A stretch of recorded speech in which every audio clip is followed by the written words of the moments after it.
Hi guys, it's me ate nyo Abby, a day in my night. Night na talaga. Oo. Hoy, wag ka nan. Ay, maraming ako dyan project as in. Tignan nyo. Ngayon ko na lang nga ito sinulat. Kita nyo may ganyan. Kasi, wala lang. Eraser. Malamang, anong eraser? Eraser pala. Ayan, tignan nyo. Ang dami yan. Parang back to back kasi yan eh. Ayan nga, di ba? Hindi ko na videohan yung aking kapatid. Sabay nga pala kami ng kapatid ko. So, ayan, nagsusulat na ako dyan. Ayan, di ba? Magsusulat na yan. Wala nga naman mag-cellphone. So, kanina lang pala yan sinulat. Kaso nga lang, hindi ako nakapagtapos kasi ang daming inuutos yung teacher namin. Hoy, wag ka nan!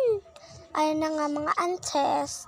So, dinala ko nga na lang yan sa bahay ko. Bahay namin pala. Bahay namin dahil sunulat lang ako, wala lang. Ayun, so, nasolve na nga pala ako dyan ng math ko, ante. So, perfect ako. So, wala lang. Ayan, fast forward na nga para yan dyan mamaya. Mamaya pa. Ayan. Fast forward na yan mamaya. Fast forward. Ayan. Nagsusulat na yan. Pagkatapos nga pala ante, tignan nyo yung last picture ko dyan. Yung unang picture is,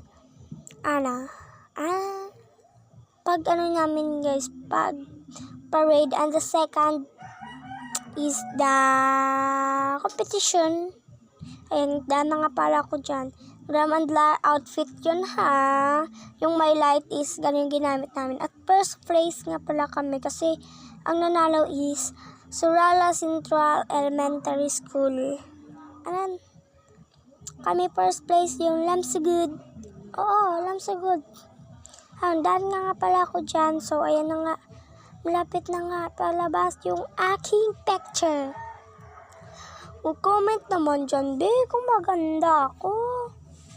Comment naman, te. Maganda ba ako dyan sa... Ayan. Hindi pa nga ganyan dapat. Kasi hindi pa yan ako na-retouch.